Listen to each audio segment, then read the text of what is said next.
kita akan membahas kebangkitan Nabi Muhammad SAW. Maka di dalam kita membahas ini ada beberapa poin-poin yang kita ingin bahas sampai nanti kita pembahasan tentang kebangkitan Nabi Muhammad SAW. Yang pertama adalah kita harus paham setiap manusia itu nanti ketika akan dibangkitkan, mereka akan dibangkitkan sesuai dengan pakaian kafan yang mereka dikenakan ketika mereka meninggal dunia. Ini yang pertama. Ini penting untuk kita ketahui dan sudah pernah saya sampaikan kelihatannya supaya menjadikan kita memperhatikan kain kafan kita. Karena pada kain kafan yang dikenakan kepada kita, pada kain kafan itulah nanti kita akan dibangkitkan dengan kain kafan itu.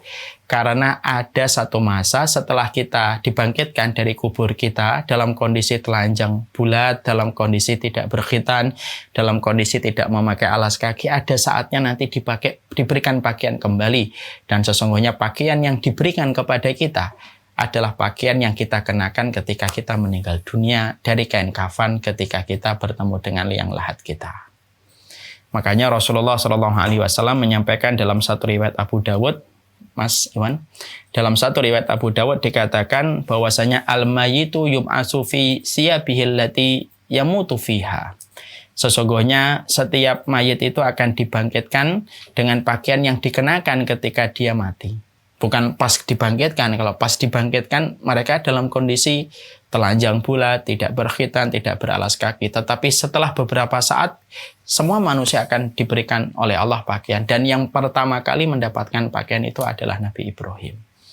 Makanya inilah yang menjadikan kita memperhatikan kain kafan kita. Makanya para sahabat itu kalau mereka meninggal dunia memperhatikan kain kafannya.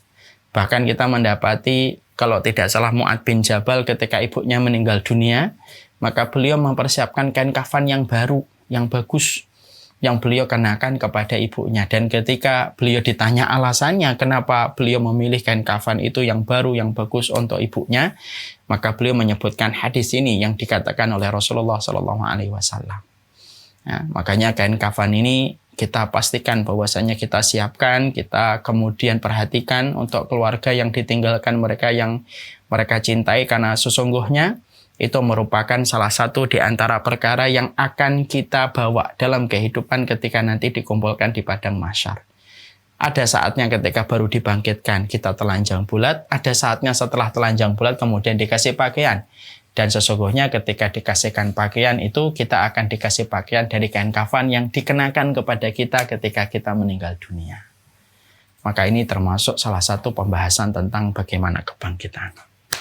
Yang kedua yang kemudian termasuk di antara perkara yang kita harus mengerti adalah sesungguhnya manusia itu nanti akan dibangkitkan sesuai dengan niat yang ada pada hatinya. Rasulullah SAW menyampaikan summa yub'asuna ala niyatihim. Manusia itu akan dikumpulkan sesuai dengan niatnya ketika dia mati. Yuhsyarun nas ala niyatihim. Sesungguhnya manusia itu nanti akan dikumpulkan sesuai dengan niat-niatnya. Ya, makanya nanti manusia itu berkelompok-kelompok sesuai dengan niat-niatnya. Kalau niatnya untuk dunia, terus nanti akan dikumpulkan dengan mereka yang niatnya untuk dunia, terus sesuai dengan niat yang dia miliki. Kalau niatnya adalah untuk kebaikan, maka dia akan dikumpulkan dengan niat kebaikan yang dia miliki. Kalau hidupnya tidak pernah letih untuk menata niat, bahwasanya niat itu adalah karena Allah, maka dia akan dikumpulkan dengan orang-orang yang niatnya itu karena Allah di dalam hidupnya. Inilah pentingnya, kata para ulama ketika menyebutkan hadis ini, pentingnya untuk sering-sering menanam niat. Karena sesungguhnya sebanyak apapun frekuensi kita ketika menanam niat, maka sesungguhnya dari alasan itulah Allah akan mengumpulkan sesuai dengan niat yang sering kita tanamkan ketika di dunia. Ya, makanya para ulama lalu mengatakan dalam hadis ini banyak-banyak nanam niat kebaikan dalam perkara apapun. Apapun yang kamu lakukan, apapun yang kamu kerjakan, apapun yang kamu perbuat, pertama kali itu perbanyak niat dulu sebelum itu dilakukan. Ya. Makanya kemudian kita ngaji, niatnya diperhatikan. Dialog dulu, disadarkan dulu, harus sadar dulu ini mau ngaji nih, niatnya harus dihadirkan yang banyak. Semakin banyak menanam niat, semakin banyak kita itu nanti mendapatkan pahala. Sudah sering saya sampaikan kan, kalau niatnya ngaji, hanya ngaji ya dapat pahalanya ngaji aja. Tapi kalau niatnya saya ngaji supaya kemudian mendapatkan keberkahan, supaya terhindar dari dosa, supaya menjadi wasilah kebaikan untuk keluarga, semakin banyak niat yang ditanamkan, semakin banyak dan semakin besar pahala yang didapatkan. Karena sesungguhnya pahala itu diberikan balik kepada kita sesuai dengan niat yang kita tanam. Dan ini hadis yang menjadikan para ulama mengatakan itu. Makanya maaf ya, kalau ada orang keluar, kemudian dia kerja, di perjalanan dia mengalami kecelakaan, meninggal dunia di atas aspal, bersimbah darah. Naudzubillah min dzalik, nasallallahu alaihi wasallam. Ada orang yang bersimbah darah, dia di atas aspal. Jangan kita mengatakan itu soal khotimah. Belum tentu, bisa jadi dia husnul khotimah. Kenapa? Karena niat yang menjadikan dia keluar dari rumahnya, membuka pintu, menghidupkan motor, lalu membuka pagar dan memperjalankan motornya, itu adalah niatnya karena Allah. Saya pengen nyari rezeki untuk anak saya dan istri saya. Niatnya karena Allah.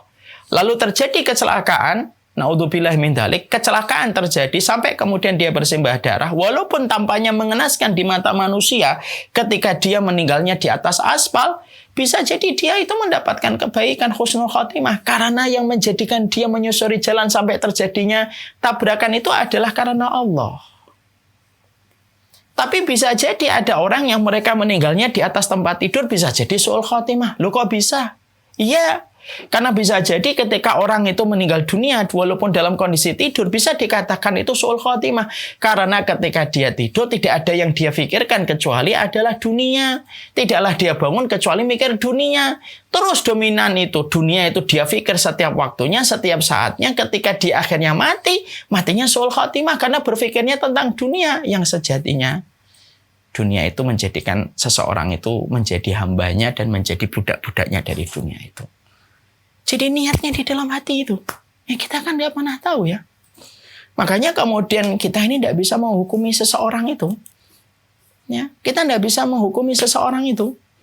Kalau kemudian apa yang bertengger di hatinya itu kan kita tidak ngerti. Ya. Makanya kalau orang sudah meninggal dunia, berikan prasangka yang baik, sudah selesai. Kalau dia melakukan ini, dia adalah orang yang sudah menghadap sama Allah. Kalau itu kebaikan, dibalas oleh Allah. Kalau itu kebaikan, itu sudah diadili oleh Allah. Makanya kalau sudah kita lihat orang sudah meninggal, sudah antara dia dengan Allah Subhanahu wa taala. Ya, dan bisa jadi ada orang yang meninggal dalam kondisi semacam itu dalam pandangan orang tampaknya buruk, tapi bisa jadi dia mulia di sisi Allah, kita tidak pernah tahu. Makanya pernah nggak saya sampaikan sebuah kisah kalau tidak salah dari pada masa Sultan Murad yang kedua kalau tidak salah di wilayahnya Turki. Ada seorang khalifah pada saat itu tuh tiba-tiba dia ingin pergi ke satu wilayah. Tapi dia tidak tahu alasan apa yang menjadikan dia tiba-tiba ingin pergi ke wilayah itu. Pokoknya ingin pergi ke sana. Lalu akhirnya dia mengundang ajudan-ajudannya. Saya mau pergi ke wilayah itu. Lalu ajudannya berkata, oke, mari kita temanin. Lalu raja ini berkata, saya tidak ingin pakai atribut kerajaan dan khalifah. Saya ingin kayak masyarakat biasa aja. Silahkan, wahai khalifah, sultan. Dia melaju ke kota itu tanpa dia ngerti kenapa kok tiba-tiba dia ingin pergi ke situ. Ketika kemudian beliau sudah sampai ke wilayah dan kota yang beliau ingin datangi bersama ajudannya, tiba-tiba pandangan beliau tertuju kepada satu mayat di pinggir jalan.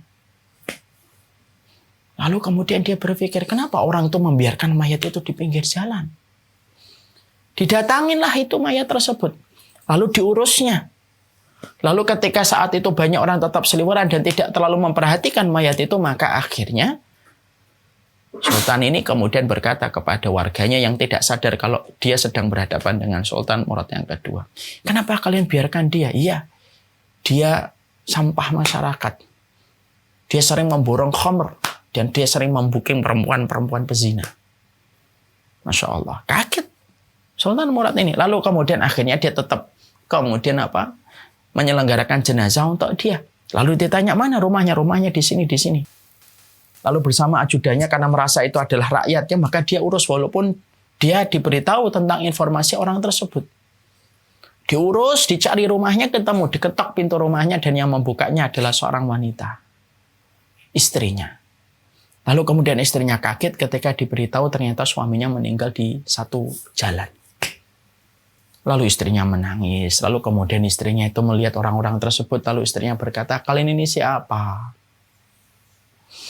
Aku tidak pernah menjumpai kalian di sini. Kalian bukan penduduk warga sini, bukan? Gitu. Sultan Murad yang kedua bersama dengan para ajudannya berkata, iya kami bukan orang sini, kami hanyalah musafir yang singgah sampai kami menjumpai tubuh suamimu ada di pinggir jalan. Nangis itu. Apa yang dikatakan orang tentang suamiku? Orang-orang itu berkata bahwasanya suamimu seorang peminum khamr dan seorang yang sering memakai perempuan. Lalu kemudian istrinya tambah nangis. Lalu kemudian istrinya berkata, demi Allah suami saya bukan peminum khamr dan sesungguhnya suami saya itu bukan pezina.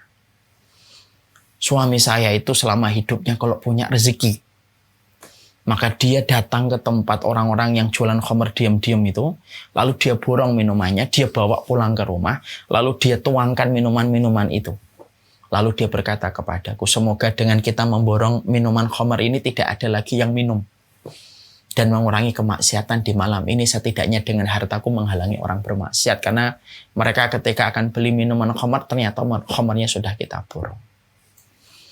Kalau dia punya uang lagi, dia datangi perempuan, lalu diajak ke satu tempat, lalu dikasihkan uang itu, lalu kemudian dikatakan, tidak usah kalian melacur malam ini. Dengan uang ini kalian cukupi hari-hari itu. Dan itu sering dilakukan oleh sang suami sampai istrinya berkata, jangan lakukan terus kayak gitu. Nanti orang akan menganggapmu sebagai peminum khamr dan orang yang sering berzina. Lalu suaminya berkata, biarin aja lah. Biar orang itu kemudian nggak apa-apa ngomong kayak gitu. Nanti kalau ada apa-apa, kalau kamu mati gimana? Maka aku kalau mati memohon kepada Allah supaya kalau Allah menerima amalku, aku memohon supaya Sultan Murad yang akan datang ke sini dan mengurus jenazahku. Kagetlah itu Sultan Murad, diceritain itu oleh istrinya. Dan istrinya tidak sadar kalau yang didapatnya itu adalah Sultan Murad yang kedua. Barulah Sultan Murad membuka kemudian topinya dan berkata, sayalah Sultan Murad yang kedua. Saya baru tahu kenapa saya tiba-tiba pengen ke sini. Ternyata Allah yang menggerakkan saya untuk mengurus jenazah suamimu. Apa sih yang kita ambil jadi pelajaran itu? Jangan cepat-cepat ngakimin orang. Karena kita sebenarnya tidak pernah tahu bagaimana dia mungkin sedang bermuamalah dengan Allah. Yang tidak kita ketahui bagaimana muamalah itu antara dia dengan Allah. Makanya tadi saya kembalikan, manusia nanti akan dikumpulkan berdasarkan niatnya. Makanya tidak usah kita terlalu detail memvonis kondisi hati orang. Tapi hadis ini memberikan kepada kita bahwasanya kalau kita ingin dibangkitkan, dikumpulkan dengan orang-orang yang mendapatkan keberuntungan ketika dibangkitkan. Orang yang mendapatkan keberuntungan ketika dibangkitkan itu orang yang paling dominan niatnya karena Allah dalam setiap perkara. Kita ini terkadang melakukan satu aktivitas ibadah itu karena rutinitas. Kita melakukan rutinitas ibadah itu ya karena sudah kebiasaan. Akhirnya ketika sudah rutinitas, sudah kebiasaan, lalu akhirnya yang hilang itu apa? Kalau sudah sekedar rutinitas, yang hilang itu adalah sebagaimana, yaitu niatnya. Sudah kayak flight mode aja kita ini, kayak kemudian kayak apa di pilot gitu, sudah dek di sini, tapi akhirnya lupa dalam niat. Makanya hadis tadi ketika disebutkan oleh Nabi, manusia nanti ketika dibangkitkan akan dikumpulkan berdasarkan niat-niatnya. Tanamlah niat yang baik untuk akhirat. Terus akhirat lagi, dan akhirat lagi.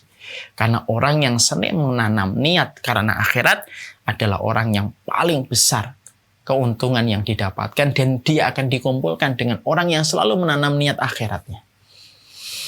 Berdasarkan hadis yang disampaikan oleh Rasulullah SAW. Selesai kajian, nanam niat lagi. Pulang ke rumah, nanam niat lagi. Akan kemudian memperbaiki kondisi, niat lagi. Karena itu terus Allah yang dihadirkan dalam setiap niat yang dia miliki. Dan itulah yang akan menjadi sebab orang itu dimuliakan ketika dikumpulkan, ketika baru dibangkitkan berdasarkan niat yang ditanam.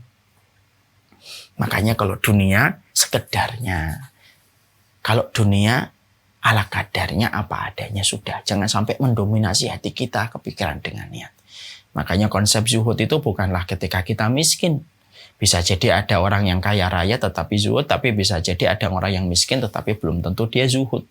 Zuhud itu maknanya banyak. Tapi salah satunya itu apa? Zuhud itu adalah meletakkan urusan dunia sekedar di tangan dan bukan menguasai di hati. Nah itu yang akan mendapatkan keberuntungan.